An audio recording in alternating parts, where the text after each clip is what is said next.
మన VVIT university, absolute discipline, absolute education.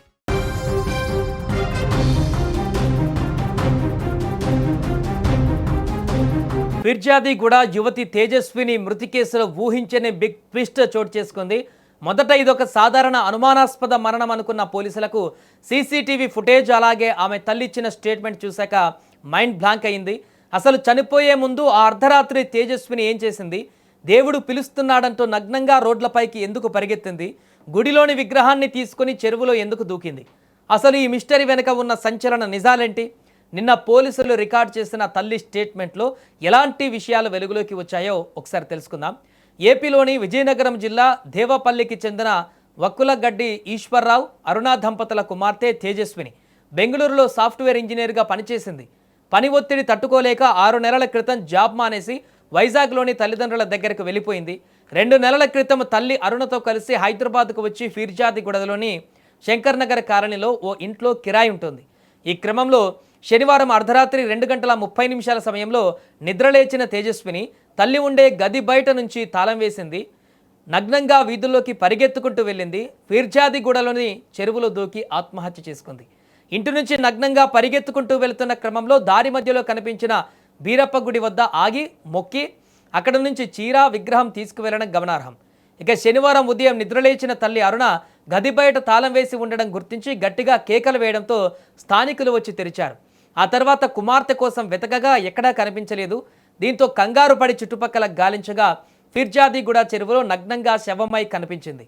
ఈ ఘటన స్థానికంగా ఒక్కసారిగా కలకలం రేపింది.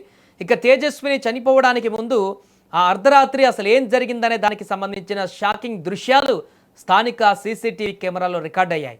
అర్ధరాత్రి సమయంలో తేజస్విని ఒంటిపై బట్టలు లేకుండా పూర్తిగా నగ్నంగా నివాస ప్రాంతాల గుండా పరుగులు తీసింది. నన్ను దేవుడు పిలుస్తున్నాడు, నేను వెళ్ళిపోవాలి అంటూ గట్టిగా అరుస్తూ రోడ్డుపై హల్చల్ చేసింది.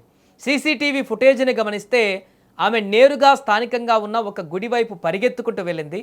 ఆ తర్వాత గుడిలోకి ప్రవేశించి అక్కడ ఉన్న విగ్రహాన్ని చేతిలోకి తీసుకుంది. అలా విగ్రహాన్ని పట్టుకొని నేరుగా సమీపంలో ఉన్న చెరువు వైపు వెళ్ళి క్షణాల వ్యవధిలోనే ఆ చెరువులో దూకేసింది. ఆ చీకట్లో ఏం జరుగుతుందో ఎవరికి అర్థం కాలేదు. రాత్రి జరిగిన ఈ ఐడ్రామా ఎవరికీ తెలియదు. కానీ తెల్లవారేసరికి ఆ చెరువులో ఒక యువతి శవం తేలియాడటం స్థానికులకు తీవ్ర భయాందోళన కలిగించింది. గమనించి చూస్తే అది తేజస్విని మృతదేహంగా గుర్తించారు. సమాచారం అందుకున్నటువంటి ఫిర్యాదిగూడ పోలీసులు వెంటనే స్పాట్కు చేరుకొని మృతదేహాన్ని స్వాధీనం చేసుకున్నారు. మొదట ఈ మరణం వెనుక ఎవరైనా ఉన్నారా, హత్య చేసి చెరువులో పడేశారా అనే కోణంలో అనుమానాలు వ్యక్తమయ్యాయి. కానీ కాలనీలోని సీసీటీవీ ఫుటేజీలను పరిశీలించాక, ఆమె తల్లి ఇచ్చిన స్టేట్మెంట్ రికార్డ్ చేశాక ఈ కేసు పూర్తిగా మరో మలుపు తిరిగింది. ఇది మానసిక స్థితి సరిగ్గా లేక దేవుడి భ్రమలో చేసుకున్న ఆత్మహత్య, లేక దీని వెనుక మరేదైనా బలమైన కారణం ఉందా అనే కోణంలో పోలీసులు ఇప్పుడు లోతుగా దర్యాప్తు చేస్తున్నారు. ఫిర్యాదిగూడలో కలకలం రేపిన తేజస్విని కేసు ప్రస్తుతానికి అనేక అనుమానాలకు, చర్చలకు దారితీసింది. పీడకలలు, దేవుడు పిలుస్తున్నాడనే భ్రమల వెనక అసలు మిస్టరీ ఏంటనేది పోస్టుమార్టం రిపోర్టు, పోలీసుల పూర్తి విచారణలో తెలియాల్సింది.